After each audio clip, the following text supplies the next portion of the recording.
Olá, queridos alunos! Hoje, na aula de arte, vou estar falando sobre Renascimento na Itália, pintura, música e dança, capítulo 13 da nossa apostila, ok? Você sabia que o estudo da anatomia foi profundamente desenvolvido na Renascença?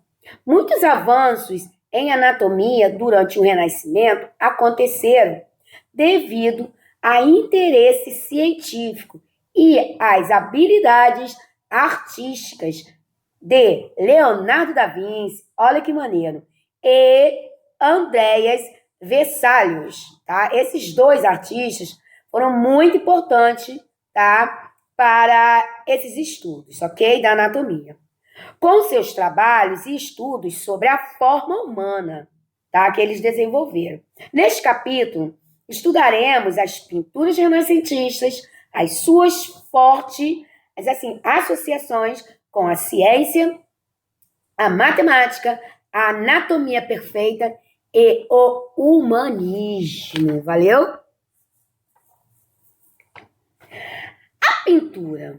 A arte renascentista teve, por influência, a arte greco-romana, tá bom? Mas de outro, em sua busca, mas por outro lado, né? Por causa da sua busca pela perspectiva e pela tridimensionalidade, tá? Essa busca já indicava, olha só, 100 anos antes, o caminho pela qual a seguir, no caso, ia o período em que a Europa foi tomada pela peste negra, certo? Essa peste negra dizimou grande parte da população, tá bom? E nenhum artista de renome surgiu nesse período, tá? Nessa época. Mas, olha só,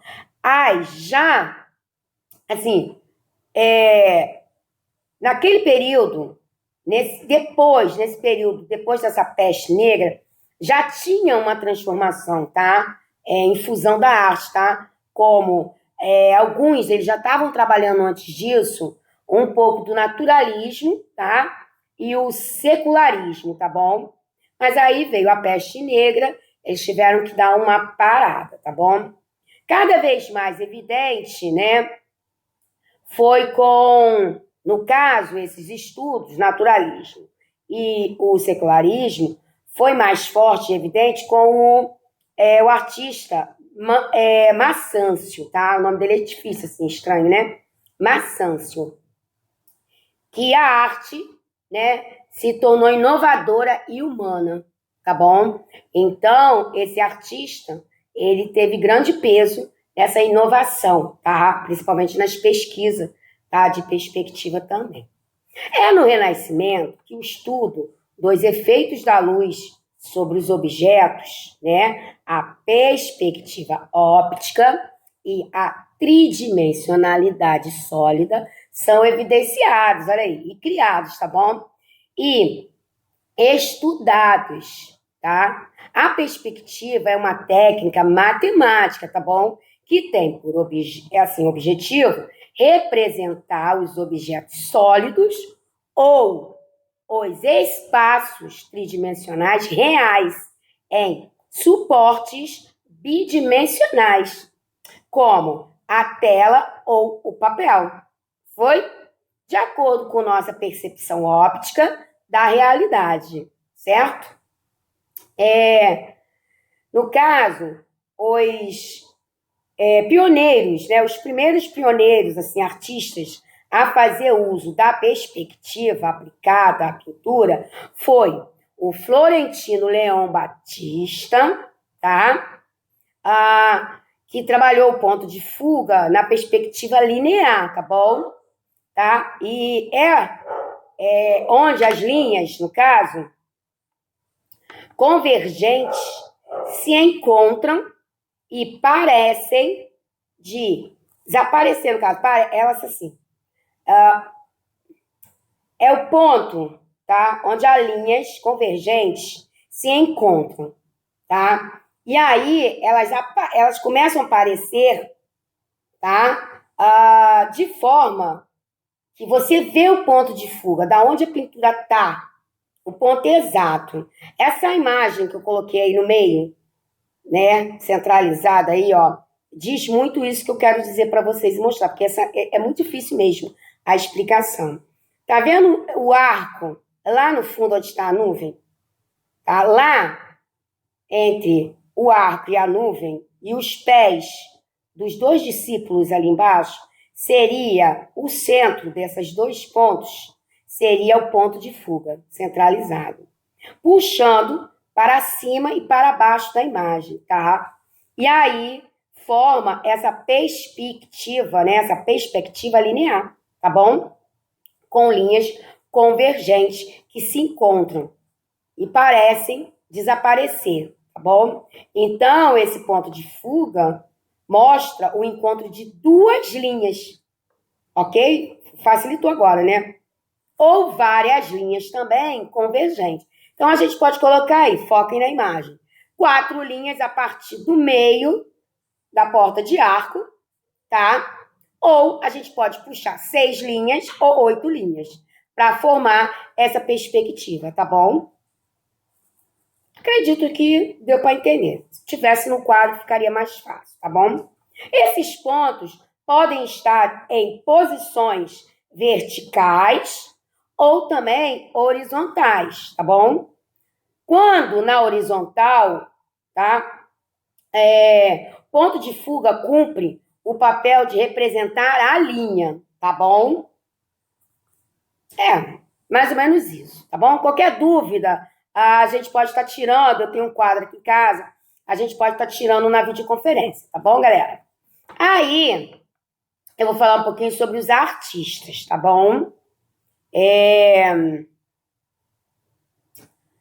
Vamos lá. O pintor Botticelli entendia o paganismo como uma forma de religião. Então, a pintura pagã pertence ao pintor Botticelli, tá bom? Suas cenas mitológicas ou católicas eram pintadas com a mesma esperança, tá? Na humanidade, tá bom? Materializada por meio de influências greco-romanas, tá? Ele valorizava as linhas curvas, a nitidez dos objetos, tá bom? Os contornos bem definidos em suas interpretações da perspectiva e da anatomia, ok?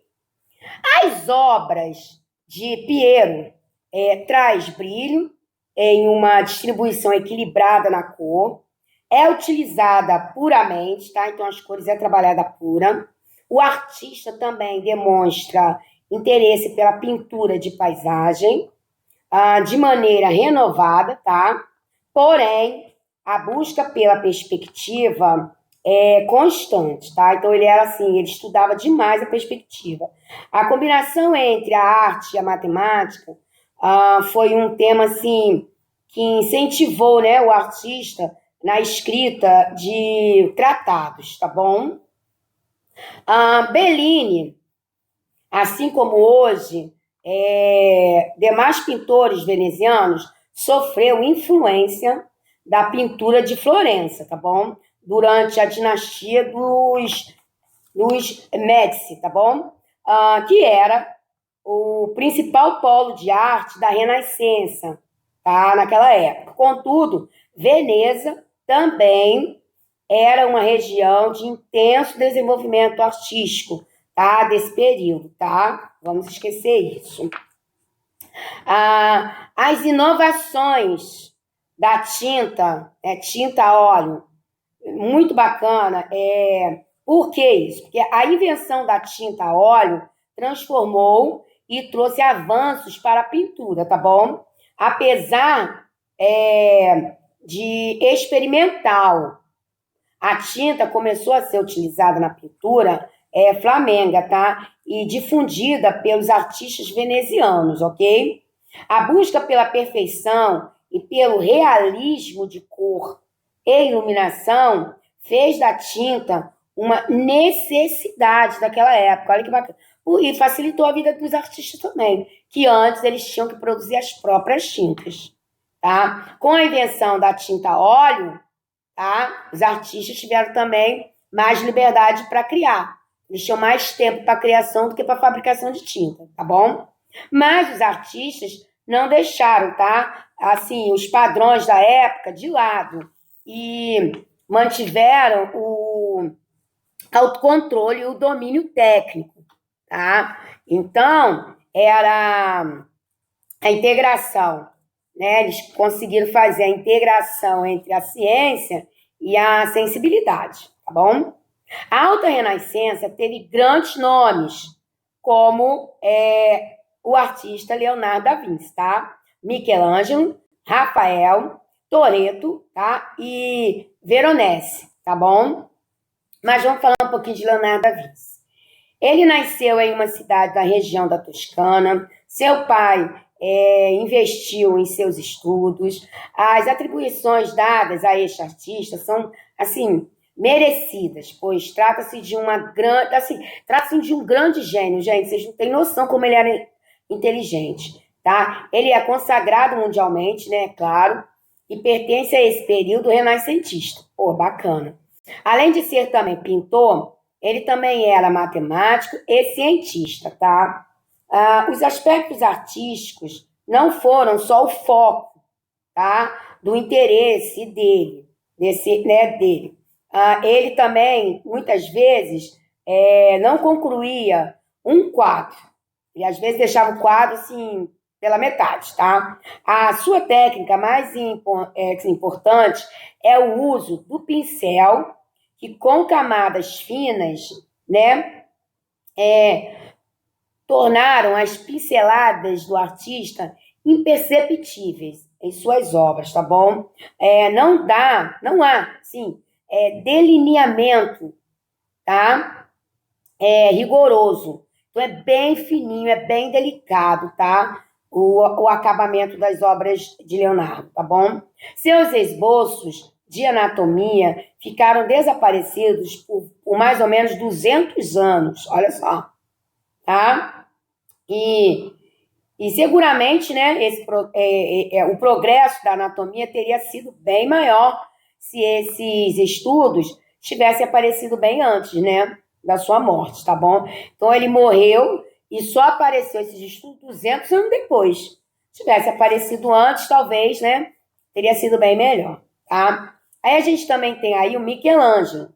Também obteve conhecimento em vida, tá? Ele foi reconhecido em vida.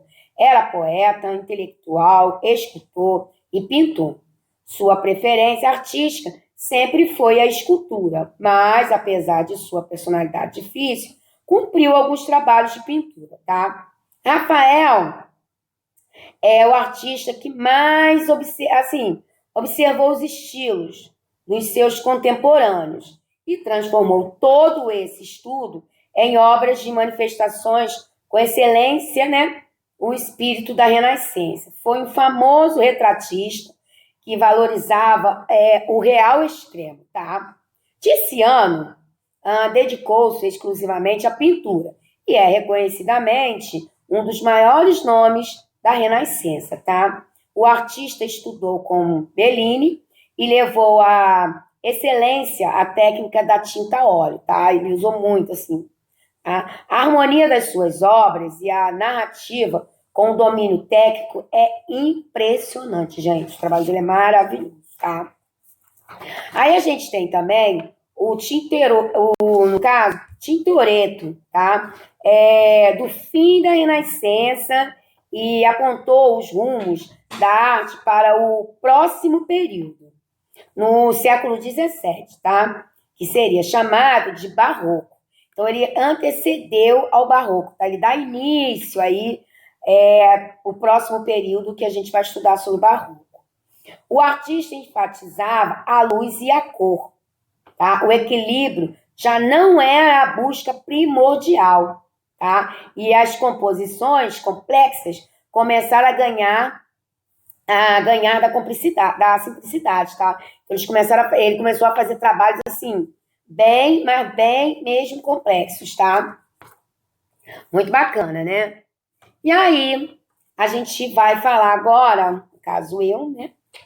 Falar agora sobre o maneirismo, tá? O maneirismo, gente, significa estilo E esse período durou aproximadamente 60 anos, tá? Por volta de 1520 e 1580.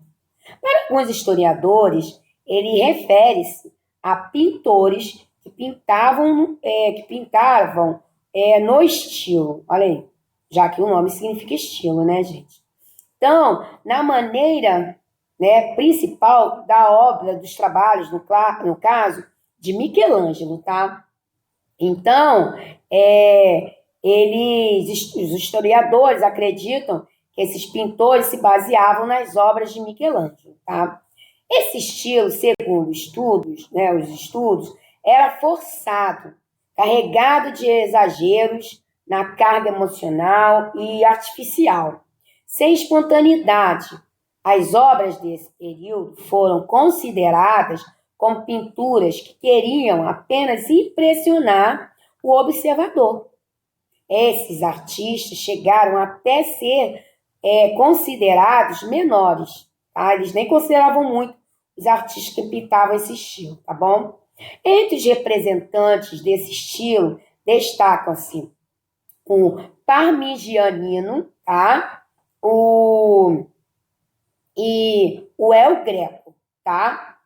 As pinturas maneiristas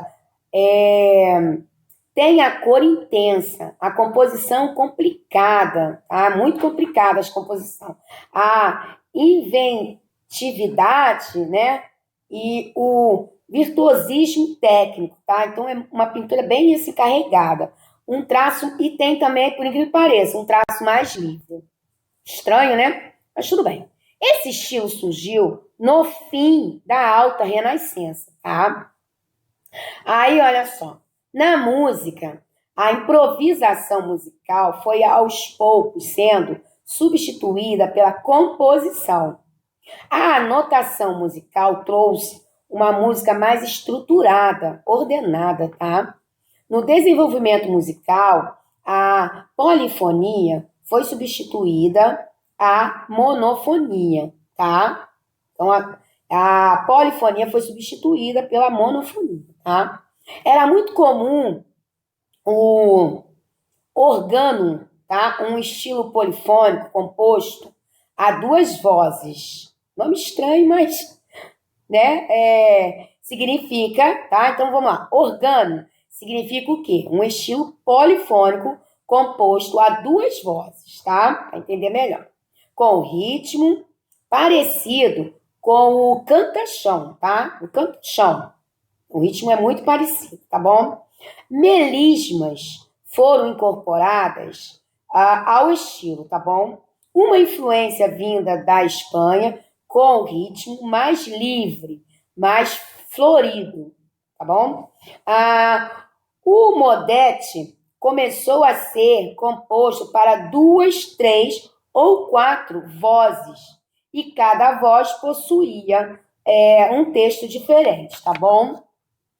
Os instrumentos utilizados no final do século XIV são conhecidos, né? Ficaram conhecidos, né? São conhecidos pela literatura, no caso, mais pela literatura do que pela notação precisa das partituras, ok? Eram harpas. Quais os instrumentos que eram utilizados nessa época? Harpas, vielas, alaudes, saltérios, órgãos, né, portátil, proativos, né, flauta doces e transversais também, tá bom? Trompetas, né, cornetas, sinos e címbalos, tá? Esses eram os instrumentos. Não esqueçam também que o clavicórdio, tá, e o cravo são invenções do século XIV, mas foram mais utilizados, eles vão ser mais utilizados a partir do século XV, tá bom? Não esqueça disso, não. E a dança, naquela época, sim, um homem, tanto o homem como a mulher, deveriam saber dançar, tá bom? A dança fazia parte da boa educação da época. tá? Muitas das peças musicais compostas no século XVI tinham por objetivo a dança e eram acompanhadas pelo alaúde, tá? Instrumento de tecla ou por um conjunto musical, tá bom, galera? Entre os estilos preferidos para dançar estão pavanas e galhardas, tá? Que mantinham alguma relação com a música do século XV, tá? O primeiro balé francês é datado por volta de mais ou menos 1581, tá? E se chamava Balé Dramático da Rainha. A peça, tá? E a peça era a preferida da corte. Então, todos eles gostavam de assistir essa peça, tá bom? A peça era feita com muitos improvisos, né? E aí entra em cena quem, gente? Teatro, né? Claro. De improviso, tá? Então, é bacana porque a gente vai ter aí a dança misturado com a música que mistura com o teatro. Olha que bacana, tá? E também essas peças feitas de maneira assim improvisada ganharam também uma variedade de fantasias e adereços. Olha que bacana, muito bacana isso, né? As danças eram feitas destinadas a pares, tá bom? Trios ou grupos de dançarinos, tá? A sequência era feita por uma dança lenta, seguida por uma mais rápida e com assim, repetição de melodia, tá? Melodia e repetição de passos também, claro, tá bom? E aí nós temos as atividades, tá? Vai estar fazendo os exercícios, pode ser no caderno, que alguém me perguntou se podia, porque eu não tinha livro, não sei se... mas aí, olha só, pode estar fazendo também no caderno, mas não esqueçam de responder aos exercícios conceituais 1 e 2, contextualizado 3 e 4, aprofundamento 5 e 6, da página 601 e 602. Acredito eu, tá bom? Então, olha só, fosse fé, todo dia é dia de ler, tá bom? Bom final de semana, se cuidem e cuida da família também. Qualquer dúvida, pode me perguntar,